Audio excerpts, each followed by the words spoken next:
देखिए, अगर आपको कोई एग्जाम क्लियर करना है तो सबसे पहले आपको उसका सिलेबस बहुत अच्छे तरीके से क्लियर होना चाहिए कि वहां पर क्या चीजें पूछी जाती हैं, ताकि आप उन चीजों की प्रिपरेशन करके उस एग्जाम को बहुत अच्छे तरीके से क्रैक कर सके। तो आज की इस वीडियो में मैं 2025 के लिए CHS क्लास 11th मैथ और बायो स्ट्रीम के लिए क्या सिलेबस रहने वाला है, 2024 और 2023 में कहां कहां से सवाल पूछे गए थे, ये मैं आपको दिखाने वाला हूं, जो कि आपको पूरे यूट्यूब पर कोई नहीं बताएगा कि पेपर कहां से बनता है, कौन से चैप्टर से, कौन से टॉपिक से सवाल बनते हैं। तो वीडियो को बहुत ध्यानपूर्वक देखिएगा और अपने प्लान्स को जो आप एग्जीक्यूट करने वाले हैं, जो आप स्ट्रेटजी बनाने वाले हैं, उसको इंप्लीमेंट करने से पहले इस चीज को जरूर समझ लीजिएगा।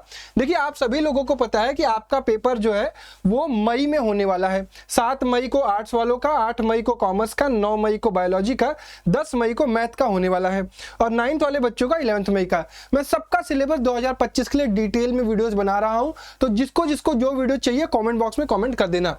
फॉर्म भर लीजिए 20 मार्च तक सभी लोग। बाकी तैयारी कैसे करनी है वो मैं आपको बताता रहूंगा। अब जब सिलेबस की बात करते हैं तो CHS ने कहीं ऑफिशियली बहुत बढ़िया से नहीं लिखा हुआ है कि हम क्या पूछते हैं। बेसिकली बस वो ये कह देते हैं कि क्लास 11th के पेपर के लिए हम क्लास 10th स्टैंडर्ड तक का 100 MCQ पूछेंगे और मैथ और बायो के लिए कुछ इस तरीके का फॉर्मेट रखेंगे, जो कि ऑलरेडी मैंने बताया है कि इंग्लिश के लिए 10, हिंदी के लिए 10, फिजिक्स के लिए 25, केमिस्ट्री के लिए 25, मैथ के लिए 25 और जनरल स्टडीज के 5 सवाल पूछते हैं। सिमिलरली बायो स्ट्रीम में 10 इंग्लिश के लिए, 10 हिंदी के लिए, 25 फिजिक्स के लिए, 25 केमिस्ट्री के लिए, 25 बायोलॉजी के लिए और 5 जनरल स्टडीज के लिए। 9th के लिए अलग वीडियो आएगी और 11th आर्ट्स और कॉमर्स के लिए मैं अलग वीडियो बनाऊंगा। अभी फिलहाल हम मैथ और बायो वाले बच्चों की बातें कर लेते हैं। देखिए, आपका जो सिलेबस है वो आपसे कहा जाता है कि हम आपसे पूछेंगे class 9th plus class 10th, लेकिन ये सब्जेक्ट वाइज बड़ी अलग चीजें हो जाती है। जब आप रियलिटी में आते हो तो आपको पता चलता है कि अरे कहीं कहीं 10th का ज्यादा पोर्शन पूछ रहे हैं, कहीं कहीं 9th का ज्यादा पोर्शन पूछ रहे हैं, कहीं कहीं 11th की भी चीजें क्या पूछते हैं। ये सारे सवालों का जवाब आपको इस वीडियो में मिलने वाला है। अब देखिए, आप इस चीज को समझिए कि CHS का जो भी आपको एनालिसिस करना है वो 2 सालों में करना है। आपको 2023 और 2024 का एनालिसिस करना है। क्यों? क्योंकि यहां से जो CBSE का सिलेबस है वो चेंज हुआ है। CBSE सिलेबस यहाँ से चेंज हुआ है और मिला जुलाकर यूपी या बिहार या स्टेट बोर्ड भी NCERT को फॉलो करता है। तो यहाँ से डिडक्शन होना शुरू हुआ है, क्योंकि कोविड के बाद यही 2 साल के पेपर प्रॉपरली कराए गए हैं जहाँ पर सिलेबस चेंज हुआ है। यानी आपकी तैयारी अब इसके अकॉर्डिंगली होनी चाहिए। यानी आपको पता होना चाहिए कि 2023 और 2024 में क्या चीज़ें पूछी गई थी। तो हम एक एक करके हर एक सब्जेक्ट की एनालिसिस कर लेते हैं। तो सबसे पहले मैं आपको मैथ की बातें समझाता हूं। मैथ में जब आप क्लास 9th और 10th को मिलाते हैं तो आपके पास ये सारे चैप्टर्स हैं। जैसे क्लास 9th में आप नंबर सिस्टम पढ़े थे, वो भी आपको पढ़ना है, ये भूलना नहीं है। यानी आपने 9th वाला नंबर सिस्टम और 10th वाला रियल नंबर। क्लास 10th में आप पॉलिनोमियल पढ़े थे, वो पॉलिनोमियल आपको 9th को मिलाकर पढ़ना है। क्लास 10th में आपको पेयर ऑफ लीनियर इक्वेशन, ये इंपॉर्टेंट है। क्वाड्रेटिक से क्वेश्चंस बनते हैं, AP से बनता है, ट्रायंगल 9th प्लस 10th मिलाकर बनता है, कोऑर्डिनेट से बनता है, ट्रिग्नोमेट्री और उसके एप्लीकेशन से तो खूब क्वेश्चन बनते हैं। सर्किल वाले चैप्टर में 9th प्लस 10th मिला के बनता है। एरिया रिलेटेड तो सर्कल 10th वाला बनता है। सरफेस एरिया एंड वॉल्यूम से तो बहुत सवाल आते हैं। स्टैटिस्टिक्स से अभी रिसेंट ईयर में पूछा नहीं गया, फिर भी हमें प्रिपरेशन करनी है इसकी। प्रोबेबिलिटी से हर साल एक सवाल आता है। अब आप इस चीज को समझिए कि कुछ ऐसे 9th के टॉपिक जैसे quadrilateral, area related to parallelogram और आपका पॉलीगॉन के टॉपिक से भी सवाल बनते हैं। यानी आप कोई भी टॉपिक स्किप नहीं कर सकते हैं, आपकी प्रिपरेशन में हर एक चीज आनी चाहिए। कारण क्या है? कारण यह है कि हमें मैथ में 25 आउट ऑफ 25 लाना है। इससे एक नंबर भी कम नहीं होना चाहिए। सिलेक्शन की गारंटी रखनी है आपको, तो आपकी प्रिपरेशन 100% होनी चाहिए। अब अगर मैं 2024 की बात करूं तो रियल नंबर, नंबर सिस्टम मिलाकर 3 सवाल पूछे गए थे। 2023 में 4 पूछे गए थे। यानी रिसेंट ईयर में 3, उसके पहले 4 यानी पूछे जाते हैं। पॉलिनोमियल में सवाल जो बने थे वो 4 आपके 2024 में आए थे, 2023 में 2। पेयर ऑफ लीनियर इक्वेशन में 1 और 1 दोनों साल, क्वाड्रेटिक में दोनों साल एक एक सवाल, एपी में हर साल 2 या 1 सवाल पूछे जा रहे हैं। ट्रायंगल यानी ज्योमेट्री वाले पोर्शन में ये जो पोर्शन सर्कल से हटके है 2 सवाल 1 सवाल हर साल पूछा जा रहा है। कोऑर्डिनेट ज्योमेट्री से 2 सवाल 1 सवाल पूछा जा रहा है। अब देखिए 2024 में ट्रिगो एप्लीकेशन से 2 या 3 सवाल पूछे गए थे, बट 2023 में देखेंगे 5 सवाल पूछे गए थे। अच्छा, सर्कल से 2-2 सवाल हर साल पूछे जा रहे हैं। Area related to the circle से 2024 में एक आध सवाल दिखा होगा तो दिखा होगा, अदरवाइज नहीं था, बट 2023 में देखेंगे 3 सवाल था। सरफेस एरिया एंड वॉल्यूम में 5 सवाल पूछे गए 2024 में, जबकि 2023 में भी 3 सवाल पूछे गए थे। स्टैटिस्टिक्स से रिसेंट ईयर में सवाल देखने को नहीं मिला है, बट प्रोबेबिलिटी से हर साल एक एक सवाल देखने को मिला है। तो कुल मिला के हमें देखने पर यह समझ में आता है कि मैथ का पेपर जो बन रहा है वो 9th प्लस 10th बन रहा है। तो सिलेबस का क्या चेंज हुआ है भैया? सिलेबस में यह चेंज हुआ है कि आफ्टर डिडक्शन भी चीजें पूछी जा रही हैं। 3 सवाल 2024 के पेपर में ऐसे थे जो डिडक्टेड सिलेबस से थे।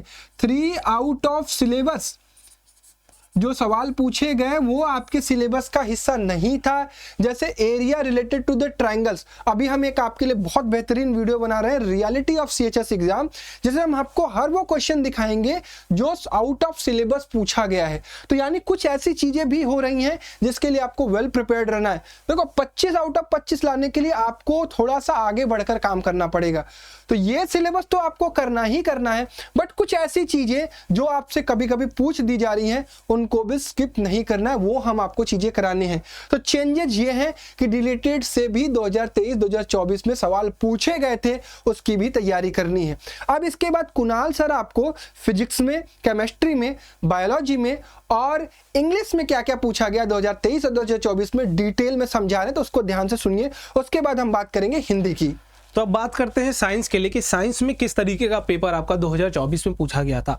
देखो सबसे पहले हम बात करते हैं, आपके टोटल 2 सेट के पेपर होते हैं। एक बायो सेक्शन वाले बच्चों का होता है, एक मैथ सेक्शन वाले बच्चों का होता है, और ये दोनों पेपर अपने आप में बिल्कुल डिफरेंट होते हैं। दोनों का लेवल बहुत ज़्यादा डिफरेंट होता है। देखो सबसे पहले अगर मैं बात करता हूँ मैथ्स वाले सेक्शन के लिए, मैथ वाले जितने भी बच्चे इस वीडियो को देख रहे हैं, एक बात ध्यान से अपने दिमाग में आप ये रख लेना कि आपको बहुत ज़्यादा कुछ एक्स्ट्राऑर्डिनरी नहीं करना है। चीज़ें आपको अच्छे तरीके से यहाँ समझाने की कोशिश करता हूँ कि आपकी जो भी साइंस में फिजिक्स की पोर्शन की अगर मैं स्पेशली बात करूँ तो आपके लिए थोड़ा सा 9th वाला जो पोर्शन है वो इंपॉर्टेंट हो जाता है, क्योंकि जो मैं रिसेंट ईयर्स की एनालिसिस की बात करूं तो उसमें मोस्टली सवाल जो है वो आपके टोटल मिला जुला के 7 से 8 सवाल या 9 सवाल लगभग, आपको भी मैं दिखाऊंगा अभी किस किस चैप्टर से, वो आपसे पूछे जाते हैं किससे 9th वाले पोर्शन से। और जो बचे खुचे पार्ट हैं वो लगभग 7 से 8 सवाल अकेला आपसे लाइट का पूछा जा सकता है, 3 सवाल आपसे अकेला ह्यूमन आई से पूछा जा सकता है। तो 10th के लिए ये 2 चैप्टर आपके लिए इंपॉर्टेंट हो जाते हैं और मेजरली आपको यहीं से सवाल पूछा जाता है। लेकिन जो बच्चे बायो वाले सेक्शन के लिए, उसके लिए थोड़ा सा जो पेपर था वो बड़ा सरप्राइजिंग आया था। किस तरीके का सरप्राइज भैया? इसमें अगर आप देखेंगे तो आपके लिए 10th ही वो सब क्लास है जो बहुत ज्यादा इंपॉर्टेंट रोल प्ले करता है। मतलब आपके मिला जुला के सारे सवाल, मैं तो बोल रहा हूं लगभग 12 से 13 सवाल जो थे वो इलेक्ट्रिसिटी प्लस लाइट से मिला जुला के थे। अकेले आप इलेक्ट्रिसिटी से मान सकते हैं 8 सवाल आएंगे आपके, और सिमिलरली लाइट से भी लगभग 8 सवाल, टोटल 15 से 16 सवाल आपके टोटल 10th से आ रहे हैं। मतलब मेजर जो आपके पास पकड़ बनानी है आपको किसमें? 10th में बनानी है। ठीक है, तो ये रही थोड़ी सी आपकी फिजिक्स की बात कि आपको बायो वाले सेक्शन से देन आपको क्या ध्यान देना है और मैथ वाले सेक्शन से देन आपको किस पे फोकस करना है। अब बात करते हैं भैया केमिस्ट्री के लिए कि केमिस्ट्री के लिए हमारे कौन कौन से चैप्टर्स इंपॉर्टेंट है। अब देखो अगर मैं बात करूं मैथ्स, यहां पर भी आपके 2 सेक्शन आ जाते हैं। एक आ जाता है सर मैथ्स वाला सेक्शन आ जाता है और एक बच्चे आ जाते हैं बायो वाले बच्चे आ जाते हैं। यहां थोड़ा सा सरप्राइजिंग मामला आ जाता है। जो मैथ वाले सेक्शन के बच्चे उनको टेंशन नहीं लेना, उनका पेपर 9th और 10th से ही पूछा जाता है। या तो 9th से पूछा जाएगा या तो 10th से पूछा जाएगा। अब यहां देखो कितने सवाल पूछेगा भैया। Is matter around us pure से 1 सवाल पूछा गया था, सिंपल कंपाउंड के ऊपर था। एटम्स एंड मॉलिक्यूल के ऊपर 2 सवाल आपसे पूछे गए थे। स्ट्रक्चर ऑफ एटम में 2 सवाल पूछे गए थे आपके एक्सपेरिमेंट के ऊपर, रदरफोर्ड एक्सपेरिमेंट, अल्फा पार्टिकल क्या होता है उसके बेसिस पर था। अब एक ऐसा चैप्टर है पीरियोडिक क्लासिफिकेशन जो आपके सिलेबस में तो नहीं है भैया, स्कूल के करिकुलम में हमको नहीं पढ़ाया जाता है, बट फिर भी इससे सवाल आपके पेपर में पूछे जाते हैं। मतलब ये चैप्टर हमको पढ़ना ही पड़ेगा एनी हाउ। ठीक है। और कितने सवाल भैया, 2 सवाल पूछे गए, मतलब है स्कोरिंग है अपने आप में। तो आगे बात करते हैं केमिकल रिएक्शन इक्वेशन, 4 सवाल पूछे गए थे। एसिड बेस एंड सॉल्ट 5 सवाल पूछे गए थे। मेटल एंड नॉन मेटल 4 सवाल। कार्बन कंपाउंड से 4 सवाल। मतलब आप देख सकते हैं अभी भी 10th का ही वेटेज ज्यादा है यहाँ पर। लेकिन भैया बायो वालों के लिए क्या है, बायो के वालों के लिए भी थोड़ा सा क्राइटेरिया ऐसा ही कुछ होने वाला है कि भैया आपके लिए 10th की तो चीजें पूछी ही जाती हैं, 10th के साथ साथ 11th प्लस 12th भी चीजें पूछा जाता है। मतलब भैया यहाँ पे केमिस्ट्री में कुछ भी पूछा जा रहा है, बहुत लेवल हाई था। पिछली बार बहुत सारे ऐसे सवाल थे, लगभग 8 से 10 सवाल ऐसे थे जो आउट ऑफ सिलेबस मतलब 11th और 12th से पूछे गए थे। मतलब उसके लिए थोड़ी सी आपको अपनी अंडरस्टैंडिंग, अपनी मेहनत बढ़ानी पड़ेगी अगर तुम्हें वहां अच्छा स्कोर करना है तो। क्लियर हो रही बात? तो ये चीज आपको करनी पड़ेगी कि अगर आप बायो सेक्शन से अटेम्प्ट करने जा रहे हैं देन आपको फिजिक्स थोड़ा सा बढ़ा के और केमिस्ट्री थोड़ा सा बढ़ा के अटेम्प्ट करना पड़ेगा।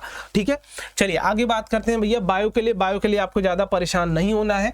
मेजरली आपके जो क्वेश्चन है वो क्लास 10 से ही पूछे जा रहे हैं और एनवायरमेंट से पूछा जाता है, हेरिडिटी से पूछा जाता है, मेंडल एक्सपेरिमेंट के ऊपर बहुत सारे हैं। ठीक है, तो इस तरीके के सवाल यहाँ से पूछा जाता है। और 9th में थोड़ा सा टिश्यू वगैरह चैप्टर से ज्यादा यहाँ पर सवाल पूछे जाते हैं।